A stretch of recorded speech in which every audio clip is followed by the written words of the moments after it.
from Deuteronomy chapter 8, parts 7 through 18. A warning not to forget God and prosperity. For the Lord your God is bringing you into a good land, a land with flowing streams, with springs and underground waters, welling up in valleys and hills, a land of wheat and barley, of vines and fig trees and pomegranates, a land of olive trees and honey, a land where you may eat bread without scarcity, where you will lack nothing, a land whose stones are iron, and from whose hills you may mine copper. You shall eat your fill and bless the Lord your God for the good land that he has given you. Take care you do not forget the Lord your God by failing to keep his commandments, his ordinances, and his statutes, which I am commanding you today.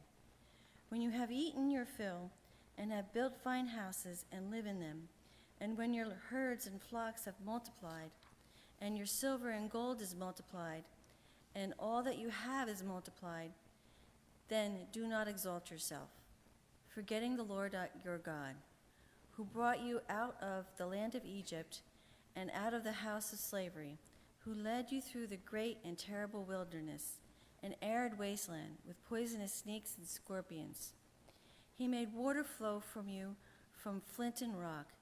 He fed you in the wilderness with manna that your ancestors did not know, to humble you and to test you, and in the end to do you good.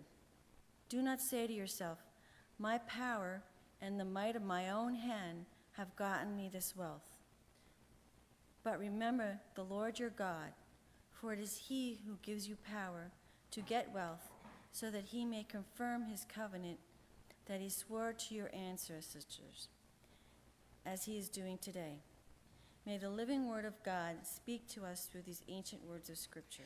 Well, a man wanted a new pet, and he contemplated what kind of pet he would get. He decided that a parrot would fit the bill. Don't ask my husband John about that, though, because he would entirely disagree. But a parrot would be someone to talk to, as well as be fairly low maintenance, as they spend most of their time in a cage, right? So the man went to his local pet store and found his beautiful parrot, a lovely shade of green with hints of red and yellow on his wings, and he decided this was the perfect pet for him. The man told the pet store owner that he wanted to take the bird home, but the owner warned him that the parrot had quite a vocabulary. Well, the man thought, I want a bird that will talk to me, so he decided that this would not be a problem, and so he bought the bird. Well, the parrot not only had a bad vocabulary, but he had an even worse attitude. Every word out of the bird's mouth was rude, obnoxious, and laced with profanity. The man tried and tried to change the bird's attitude by consistently saying only polite things, by playing soft, comforting music, and by doing anything else that he could think of to clean up the bird's language. Well, finally, the last straw came for the man a few days before Thanksgiving. His mother was over to help him prepare for the big feast, and the parrot came up with insults for his mother that no dignified person should ever hear. And the man had had it. He was fed up and he yelled at the parrot. Well, the parrot just yelled back. So the man shook the cage, and the parrot was angrier and ruder than he ever was before. Well, finally, in desperation, the man threw up his hands, grabbed the parrot, and put him in the freezer.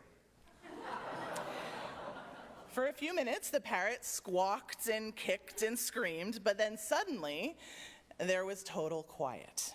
Not a peep was heard for over a minute. Now, of course, fearing that he had hurt the parrot, the man quickly opened the door to the freezer.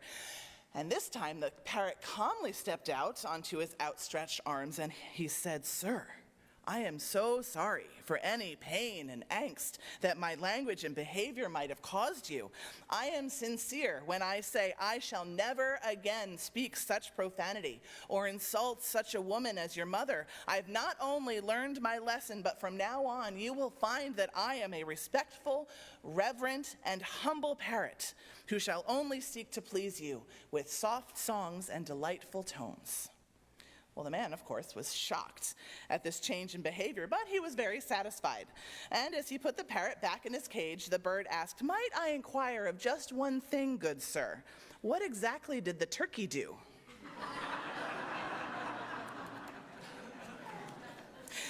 Oh, Thanksgiving, right? The day that we gorge ourselves with that frozen turkey, and if nothing else, let that joke remind you it's time to take the turkey out of the freezer.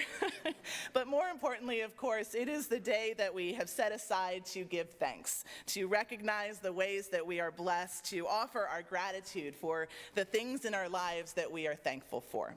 And of course, this fits with our theme. It is very fitting for the day or the Sunday before Thanksgiving. But with our theme, you'll recall that after exploring the importance of our community, this community and the community that we can provide to the outside world, our personal spirituality and fellowship, as well as how we can make a difference in the world as a community, we are now exploring 4 practices that help to sustain that community, make this community not just exist and be, but how we can thrive. Helps us to live into God's vision for our community by making it stronger.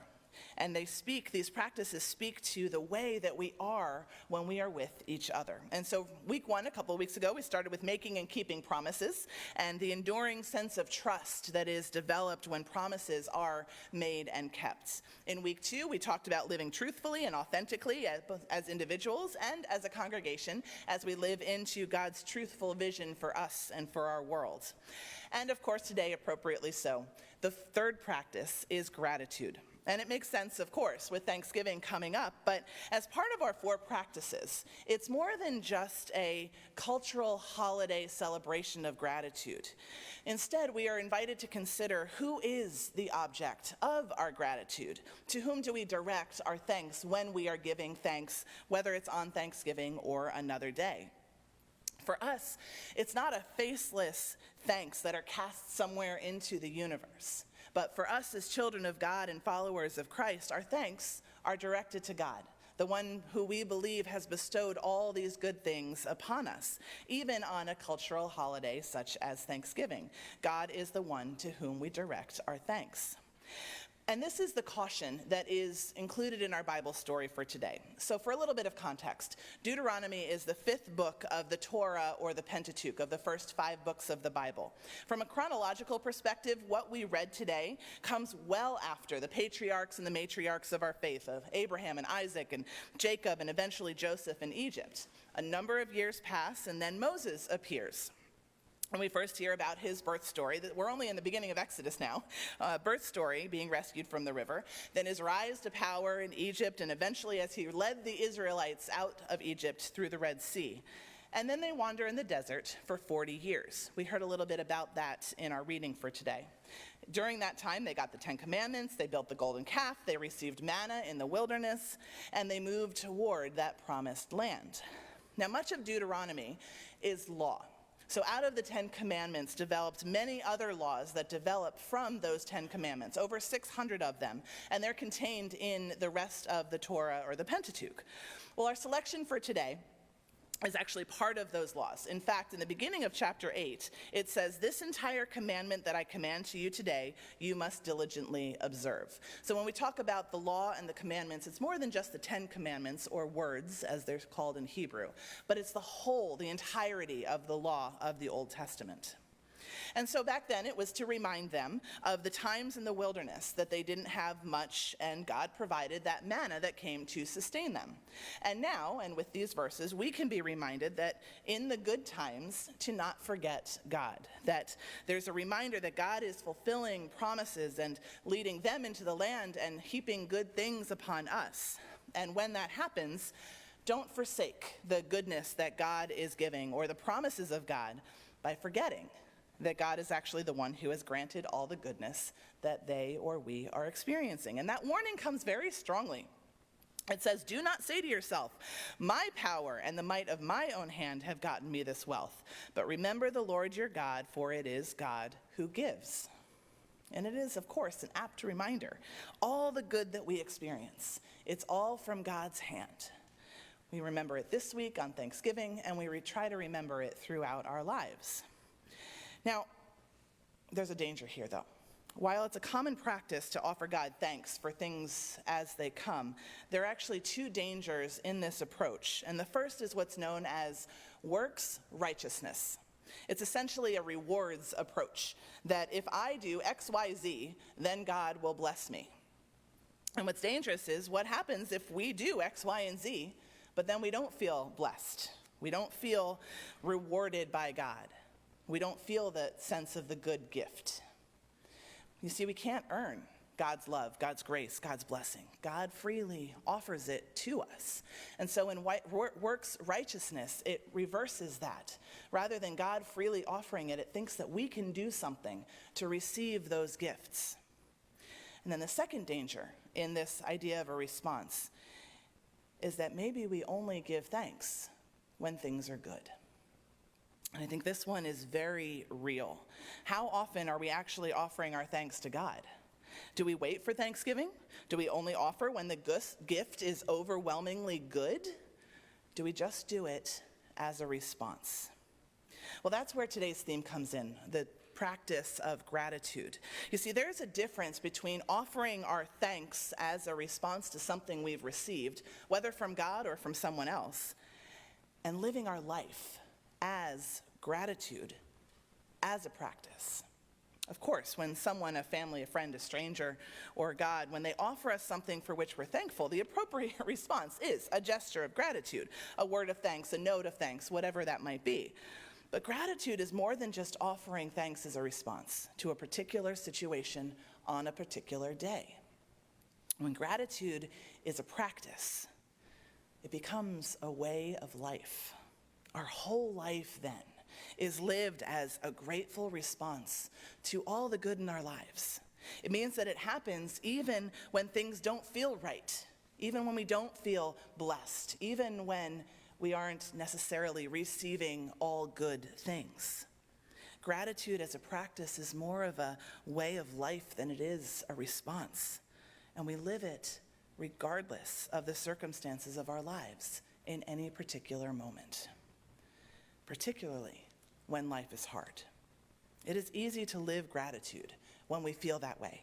It is much harder to do that when we feel burdened, when we feel overwhelmed or feel fearful, when we feel like nothing is going our way, like goodness is not only not coming our way, but maybe even being withheld from us. And yet, we know the impact that gratitude has. It has the power to change our lives. A lot of research has shown that gratitude has a positive effect on social, emotional, psychological, and physical well-being. And it follows then that these effects can carry over into our life, into our relationships, into our community. So today I offer you 4 ways to boost gratitude in your life.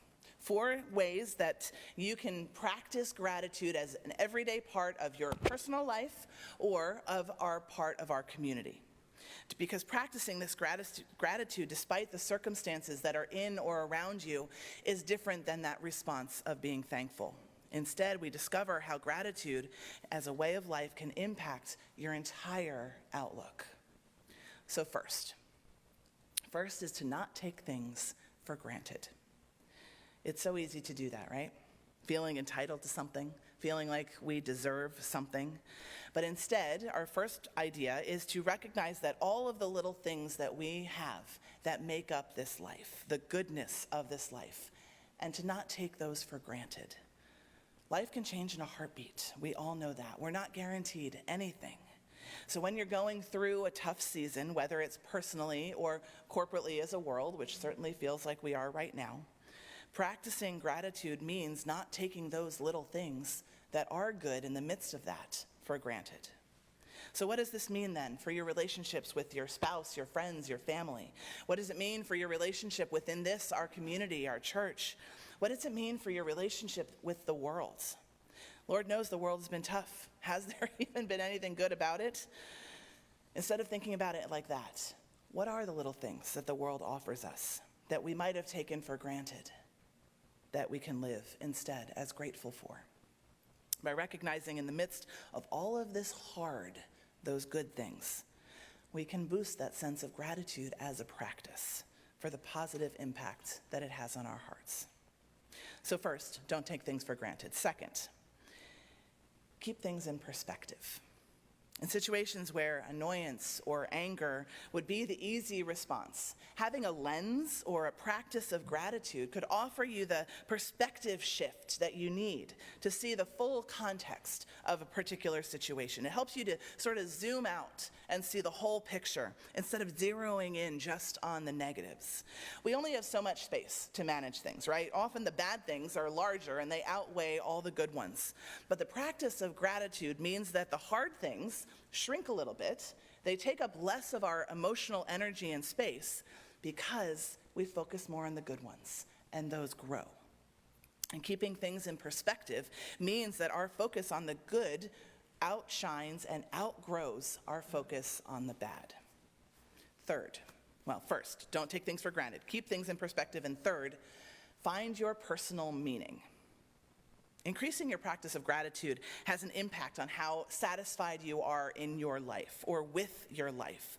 And research has shown that the more that we practice this, the more we practice gratitude, the more satisfied we actually are in our relationships with others, in our relationship with our community, and with our relationship with the world. So it speaks to our sense of personal meaning, to our sense of personal call, to the impact that we have individually on our world.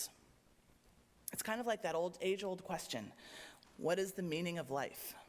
Well, I don't know that we can actually answer that, because I think that it's a personal question for each one of us.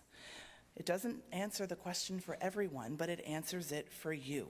Answer it for yourself. What is the meaning of your life?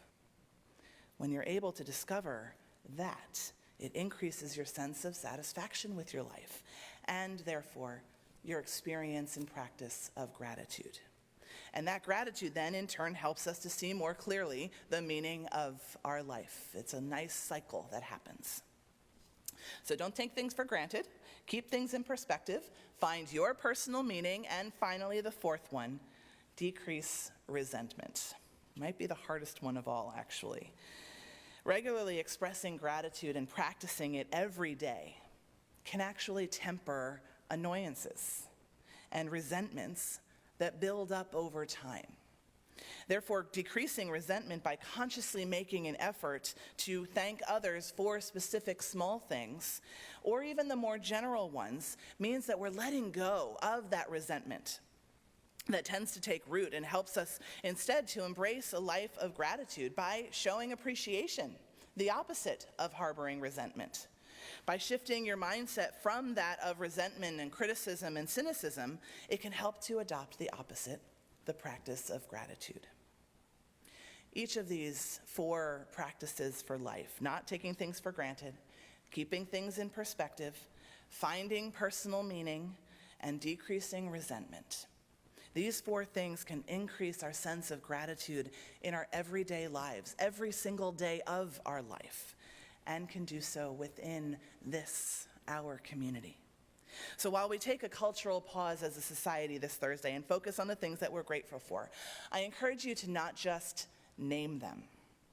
First, be conscious of the one to whom you are grateful, the ones you're sitting with perhaps, but ultimately the God who has blessed you with those good things. But also recognize the difference between being thankful as a response to God's goodness and living a life that is defined by gratitude, where the intentional practice of it shapes your life and transforms your relationships with your loved ones, with us, your family of faith, and with the world.